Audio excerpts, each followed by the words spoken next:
김춘수 시인의 꽃이라는 시가 있습니다.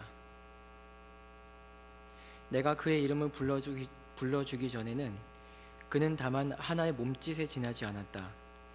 내가 그의 이름을 불러주었을 때 그는 나에게로 와서 꽃이 되었다.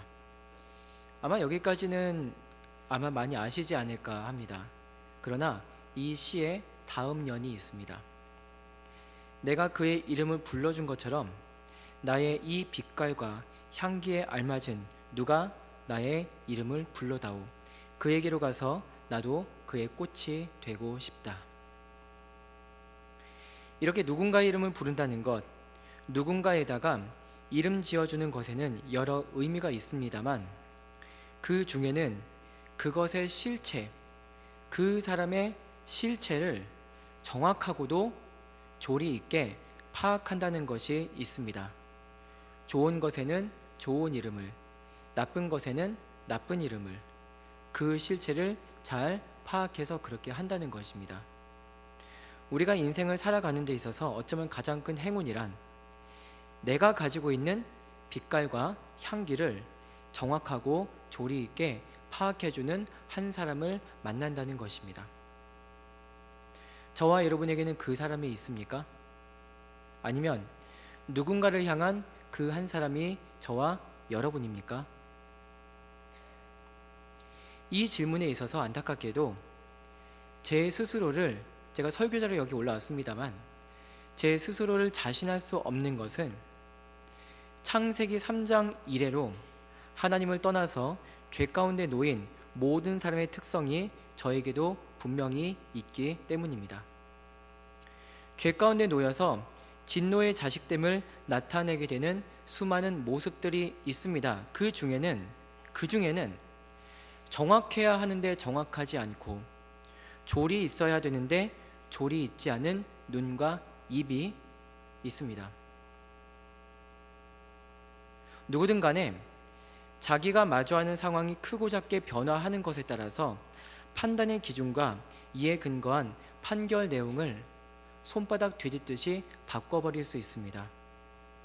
자기가 마주하는 상황이 크고 작게 변화하는 것에 따라서 어제 근거 없이 100점짜리였던 사람이 오늘 근거 없이 0점짜리가 될 수 있습니다. 이상하거나 낯설거나 전혀 그렇지가 않습니다. 상황이 변화되면 충분히 그럴 수가 있습니다. 그러나 그럴수록 확인하는 것은 내 눈과 입이 정확하지도 조리 있지도 않으며 오히려 우매한 것입니다. 더 나아가 내 눈과 입이 정직하지 않은 것입니다.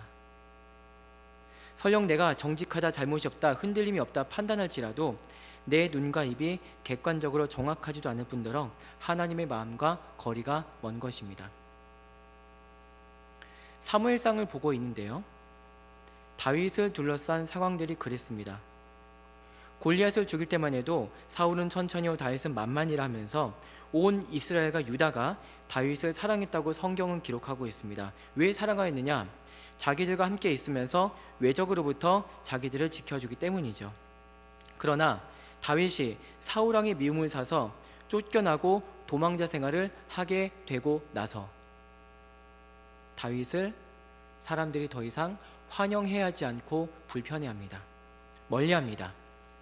그 중에는 그일랴 사람처럼 10사람처럼 다윗의 거처를 사울에게 고발하는 사람들도 있습니다. 다윗에 의해서 자기 재산을 보호받았음에도 말입니다. 그리고 오늘 말씀에 나오는 나발이라는 사람처럼 다윗을 모욕하는 사람들도 있습니다. 다윗에 의해서 자기 재산을 보호받았음에도 말입니다. 다윗이 잘못한 게 없는데도 말입니다. 도망자 다윗의 광야 여정과 그 에피소드 하나하나를 보여주는 사무엘상 말씀들 중에서 오늘 말씀을 통해서 우리는 특별히 각 사람의 입에서 나오는 말, 상대방을 판단하는 말에 주목하고자 합니다.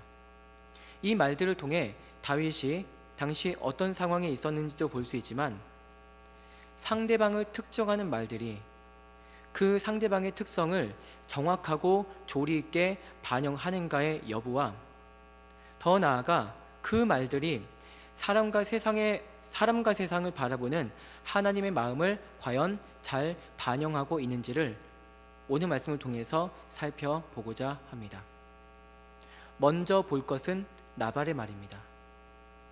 우리가 오늘 말씀에서 나발이라는 이름을 알게 되는 것은 그에 대한 평가입니다. 25장 전체 부분을 봤을 때 3절 후반부에는 이렇게 기록이 되어 있습니다. 완고하고 행실이 악하였다.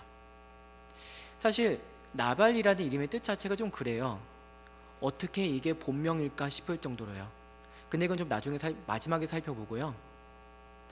방금 읽은 7절과 8절을 보면은 다윗이 부하 10명에게 무언가를 하라고 시킵니다. 무엇입니까?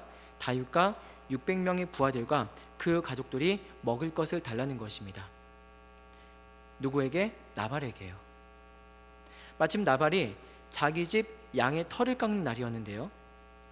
당시 풍습에서 자기 집 양 털을 깎는 것은 보통 추수 때 하는 것이며 이웃을 초청해서 큰 잔치를 여는 날이기도 했습니다.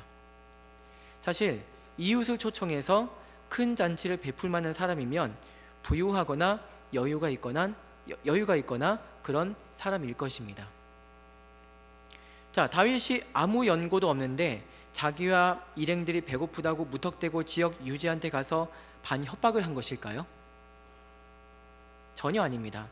오히려 다윗에게는 그래도 되는, 그렇게 해야 되는 이유가 있었습니다.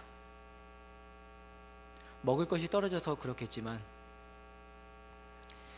나발이 소유하고 있던 양떼와 목자들을 그간 지켜주고 도와주었던 사람들이 다윗과 600 용사들이었기 때문입니다. 어떤 이유로서 다윗이 나발의 재산을 지켜주게 되었는지는 불분명하지만 다윗이 나발을 도와준 것은 사실입니다. 때문에 나발의 이웃 초청 추수 행사에 있어서 나발이 다윗을 선하게 대해줄 것을 기대할 수가 있었던 것입니다. 그러나 나발의 반응은 전혀 그렇지가 않았습니다. 10절과 11절.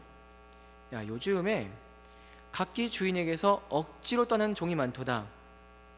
내 것을 어디서 왔는지도 알지 못하는 자들에게 주겠느냐. 나발이 왜 이런 반응을 보였을까요? 그것도 이웃 초청해서 잔치하는 날에 말이죠. 나발 왜 그랬을까요? 그리고 무엇보다 나발이 다윗을 평하는 말이 정확하고 조리 있게 사실을 적시하는 말일까요? 나발의 말대로라면 다윗은 자기 주군인 사울이 선하게 또는 별탈없이 다윗을 대해 주었음에도 불구하고 말도 안 되는 억지를 부려가지고 떠난 못된 종놈이겠죠?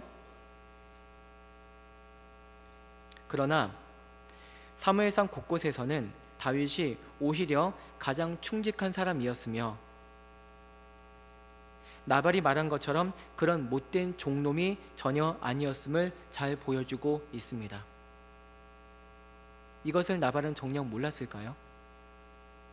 다윗이 하나님의 백성 이스라엘 나라에 있어서 어떤 사람인지를 정녕 몰랐을까요? 다른 거 다 떠나서 나발의 사람들과 재산들이 다윗에 의해 도움을 받았다는 것을 나발은 정녕 몰랐을까요?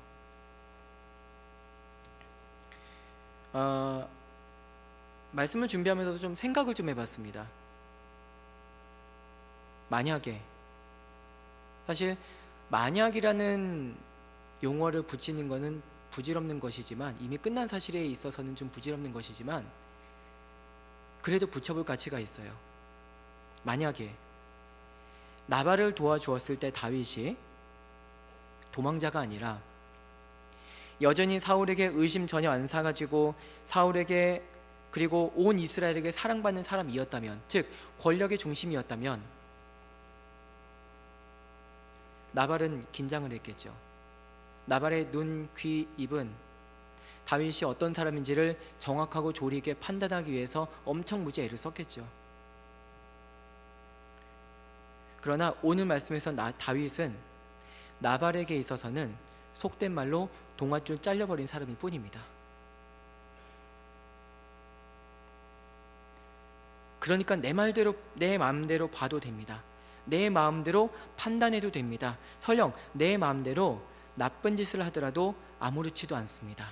왜냐? 다윗은 동아줄이 잘려버린 희망 없는 사람이니까. 오히려 다윗을 잡으면 사울 왕에게 칭찬을 받을 겁니다. 네, 나발에게는 그렇다는 것입니다. 그래서 다윗을 모독하고 말로 짓밟아도 됩니다. 사실상 생매장당해 버린 사람이니까. 그래서 그런 말을 한 것입니다. 다윗은 누구며 이새의 아들은 누구냐? 요즘에 각기 주인에게서 억지로 떠나는 종이 많도다. 내가 어찌 내 떡과 물을 내 양털 깎는 자를 위하여 잡은 고기를 가져다가 어디서 왔는지도 알지 못한 자들에게 주겠느냐. 도망자임에도 불구하고 자기가 할 수 있는 만큼의 친절을 베풀어준 다윗에게 나발은 그렇게 했습니다. 이런 나발 같은 사람을 향해서 흔히 쓰는 말은 볼 것도 없고 평가할 것도 없는 사람이라는 것이지만,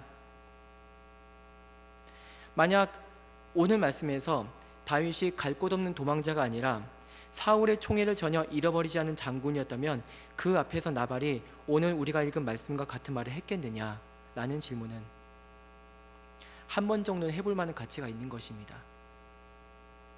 저와 여러분의 말, 그리고 말의 열매를 위해서요. 좋은 사람이 있다면 그 사람이 어떤 상황에 처했든지 그에 걸맞는 좋은 이름을 한결같이 붙여주면 됩니다. 나쁜 사람이 있다면 그 사람이 어떤 상황에 처했든지 간에 그에 걸맞는 나쁜 이름을 한결같이 붙여주면 됩니다.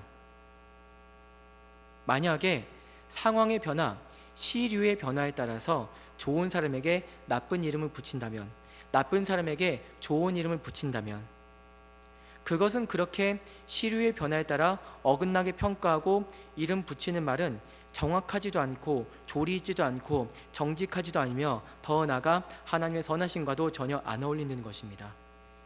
물론 이런 말의 문제, 말의 열매 문제에 있어서 각 사람에게 있어서, 저도 마찬가지겠지만 각 사람에게 있어서 완벽한 공정함을 이루지 못하도록 하는 자기 주관이라는 것이 있으며, 주관이라는 것이 매일 마주하는 상황의 변화에 따라서 요동치며 흔들리기도 합니다. 이것 자체를 죄라 한다면 상당히 지나친 판단일지도 모르겠습니다. 그러나 잘 염두에 둬야 할 것은 사람이 그 본질적인 성품상으로는 하나님과 전혀 안 어울리는 진노의 자식이라는 것이 하나님의 말씀 성경이 우리에게 선포하는 것입니다. 의인은 없나니 하나도 없으며, 각 사람의 목이, 혀가, 입술이, 입이, 발이, 눈이 하나님과 전혀 안 어울린다는 것이 로마서 3장 10절부터 18절의 내용입니다. 하나님을 전혀 향하지도 못하지만 하나님의 창조물로서의 다른 사람의 진면목을 보는 것에도 너무나 무능한, 그렇게 죄와 연관된 자기 중심성에 매몰된 눈과 귀와 입의 문제는 단지 나발만의 문제가 아니라는 것입니다. 하나님의 이름을 부르며 예배하는 우리들이지만 그런 우리들에게는, 내 자신에게는 나발의 문제가 전혀 없다고 할 수가 있겠는가? 나발을 단순히 개인 일탈자로서만 여길 것이 아니라 내 눈과 말의 흐름이 하나님 보시기에 어떠한가를 항시 감찰함으로써 주님 안에서 내 자신을 영육간에 잘 세워야 할 것입니다. 설령 나발의 문제가 내 자신에게 있다 하더라도 말의 열매가 나발과 같지 아니하며 하나님 보시기에 좋아야 할 것입니다.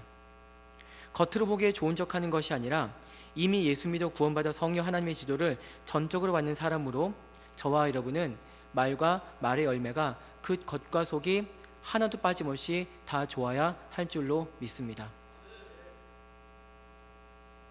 나발의 문제는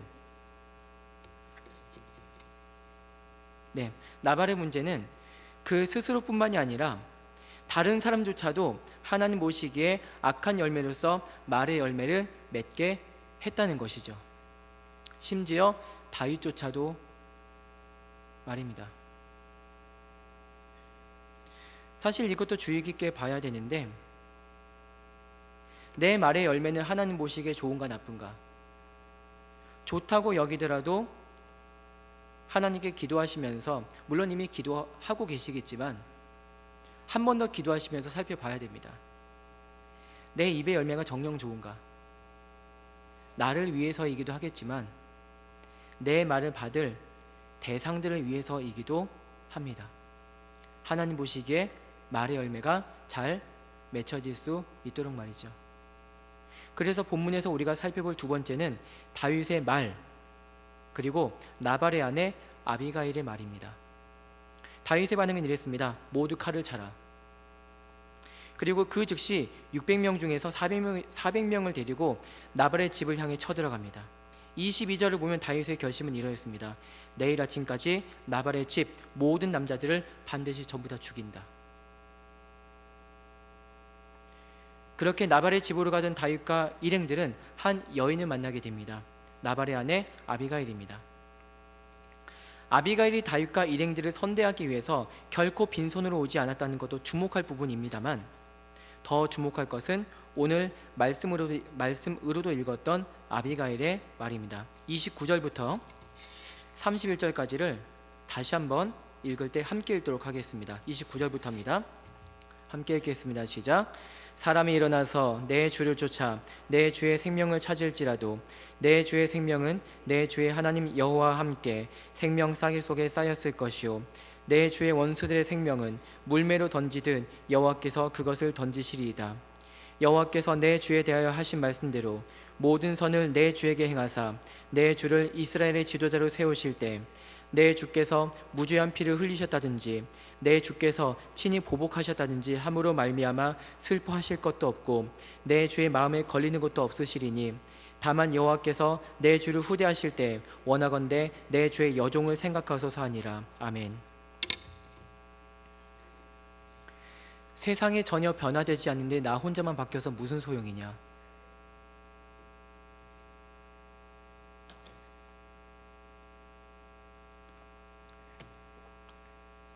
당신이 악한데 내가 당신 앞에서 선한 것이 소용이 과연 있겠느냐? 어떤 의미에서는 세상 모든 사람들에게는 보편적인 기준에서 선하게 살고자 하는 동기들이 조금씩은 있다고 볼 수 있겠습니다만, 그런 동기로서의 선한 그런 행동이 쉽게 꺾여집니다. 여러 이유가 있는데요. 대개는 선한 행동에 대한 합당한 보상을 전혀 받지 못할 테죠. 오히려 비웃음을 사지 않던가요? 선하게 웃으며 살면 호구 취급을 받느니라. 호구. 25장 21절 다윗의 말에도 그런 분위기가 있습니다. 내가 이자의 소유물을 광야에서 지켜 그 모든 것을 하나도 손실이 없게 한 것이 진실로 허사라. 그가 악으로 나의 선을 갚는도다. 그리고 결심하면서 말합니다. 내일 아침까지 내 손으로 전부 다 죽인다. 다윗의 이런 반응에 대해서 좀 질책하거나 비판하는 의미로 뭐라고 할 것까지는 아닌 것 같아요. 충분히 이해를 할 만한 것이라 할 수 있겠죠. 다만 오늘 말씀은 보여줍니다. 이런 반응에 머물러서는 곤란하다. 다윗뿐만이 아니라 저나 여러분이나 모든 사람들 중에서 자기가 하나님의 사람이라면은 이런 반응에 머물러서는 곤란하다는 것이죠. 다윗을 찾은 아비가일이요, 자기 가족들을 살려달라고 말하기도 했습니다만 그것만 말하지 않았습니다. 우리가 읽은 29절, 사람이 일어나서 내 주를 쫓아 내 주의 생명을 찾을지라도 내 주의 생명은 내 주의 하나님 여호와와 함께 생명 싸개 속에 쌓였을 것이요. 생명 싸개, 생명 보자기. 하나님께서 생명 보자기에 보존해 주시는 인생은 어느 누군가가 회방하더라도 하나님 안에서 하나도 잃어버린 바 되지 않습니다. 이게 다윗 듣기 좋으라고 입에 발린 소리 하는 게 아니겠죠? 자, 하나님께서 생명 보자기에 보존하시는 인생은 어떤 인생일까요? 25장 28절 말씀처럼 하나님의 싸움을 싸우며 나아감의 성실한 인생이며 하나님 보시기에 악한 길에서 떠난 인생입니다. 하나님께서 전적으로 책임지시는 인생입니다. 모든 상황 속에서 하나님께서 주 되신 인생입니다. 아비가일의 말은 어떻습니까? 다윗이 특별히 하나님 안에서 어떤 사람인지를 정확하고 조리 있게 관찰한 결과로서의 말입니다. 더 나아가 하나님의 주되심은 결코 허상이 아니라 모든 것을 다스리는 충분함임을 다윗에게 일깨워주는 말입니다. 지금의 다윗에게 가장 중요한 것은 하나님께서 든든하게 다윗이란 사람을 하나하나 빚어주시는 그 신실함에 잘 반응하며 살아가는 것입니다. 다윗을 대적한 자들이 침노하더라도, 다윗의 대적자들이 강대하더라도 그 대적자들은 하나님께서 기뻐하지 않으시면 하나님께서 치실 것이고 그대로 던져짐을 당할 것입니다.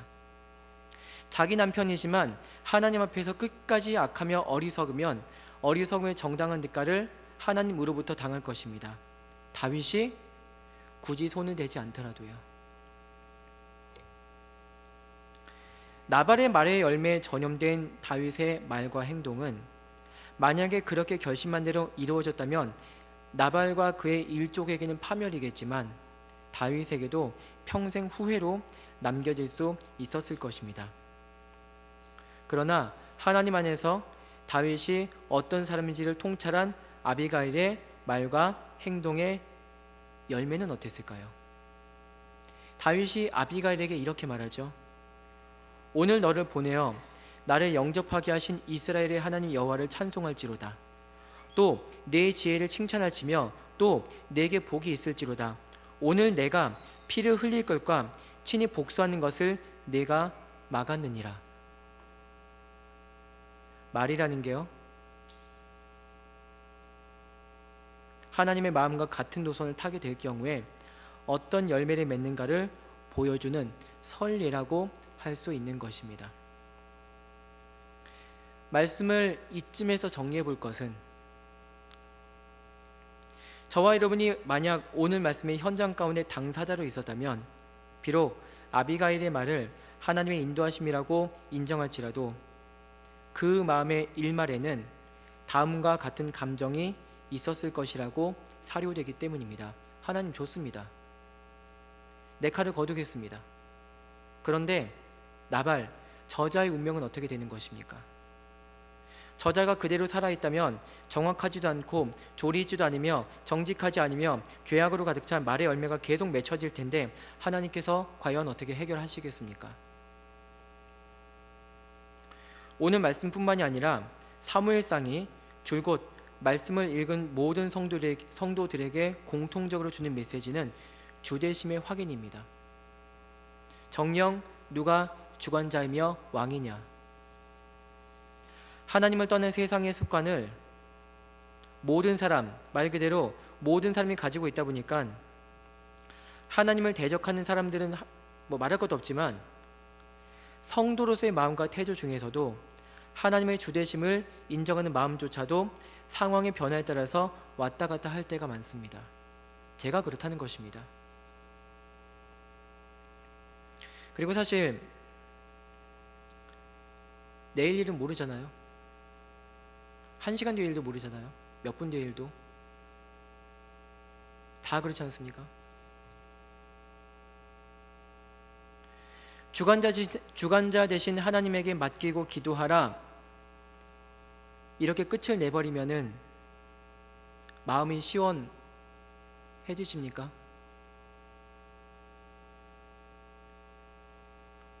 그러나 안 보이더라도 하나님께서 계시며 다스리심을 믿는 자의 길로 가는 것 말고는 다른 길이 없습니다. 성도라면요. 무엇보다 다른 사람의 운명은 제쳐두고라도 내 말과 내 행동이 정확하고 조리 있고 더 나아가 정직하며 더 나아가 하나님과 전적으로 같은 노선으로 가며 이탈하지 않기를 원해야죠. 너희도 전에 그 가운데 살 때는 그 가운데서 행하였으나 이제는 너희가 이 모든 것을 벗어버리라. 곧 분함과 노여움과 악의와 비방과 너희 입에 부끄러운 말이라. 너희가 서로 거짓말을 하지 말라. 옛사람과 그 행위를 벗어버리고 새 사람이 입었으니 이는 자기를 창조하신 이의 형상을 따라 지식에까지 새롭게 하심을 입은 그런 사람이 저와 여러분이라면요. 네, 아멘 하면서도 그래도 그렇다면 그래서일까요? 성경은 나발의 최후를 친절하게 말해줍니다. 열흘 만에 하나님께서 치셨다. 죽음으로써. 자기 말이 주변 사람에게 어떤 열매를 맺고 있는지 상관하지 않으며 왕처럼 큰 잔치를 열어 누리던 자였습니다. 그러나 진정한 왕이신 하나님께서 그의 말과 행동을 결국에 판단하신 거죠. 그리고 그것으로 끝나지 않죠. 어쩌면요. 하나님의 말씀 성경은 나발의 본명이 무엇인지를 끝까지 소개해 주지 않았습니다. 어쩌면 그렇다는 것입니다. 나발이라는 이름, 그 이름의 뜻은 어리석음이거든요. 세상에 어떤 부모가 자기 자식 이름을 어리석은 자라고 짓겠습니까? 더 나아가 어리석음이 그냥 어리석음이 아니라 그때 당시에 하나님의 성 이스라엘 사이에서 어리석음은 불신앙과도 연관됩니다. 불신앙. 세상에 어떤 믿는 부모가 자기 자식 이름을 너는 하나님을 불신하는 자들하고 짓겠습니까? 그래서요, 성경은 그 사람의 이름을 본명을 가르쳐주지 않고 별명을 가르쳐준 것입니다. 나발이라 이름으로 어리석은 자라고 평생토록 기억되도록요. 훗날 다윗은 그 자신에게 너무나 어려웠으며 자신조차 잘못된 길로 갈 뻔한 이 사건을 기억하면서 시를 한 편 짓습니다. 그게 시편 53편 말씀인데, 이 53편 말씀을 읽음으로써 오늘 추수감사주일인데 저와 여러분의 말의 열매가 항상 하나님 보시기에 선한 열매를 맺혀지기를 원하며 마치도록 하겠습니다. 이건 제가 읽겠습니다. 어리석은 자는 그의 마음에 이르기를 하나님이 없다 하도다. 그들은 부패하며 가증한 악을 행하며 선을 행하는 자가 없도다. 하나님이 하늘에서 인생을 굽어 살피사 지각 있는 자와 하나님을 찾는 자가 있는가 보려 하신즉 각기 물러가 함께 더러운 자가 되고 선을 행하는 자 없으니 한 사람도 없도다. 죄악을 행하는 자는 무지하냐? 그들이 떡 먹듯이 내 백성을 먹으면서 하나님을 부르지 아니하는도다. 그들이 두려움이 없는 곳에서 크게 두려워하였으니 너를 대항하여 진친 그들의 뼈를 하나님이 흩으심이라.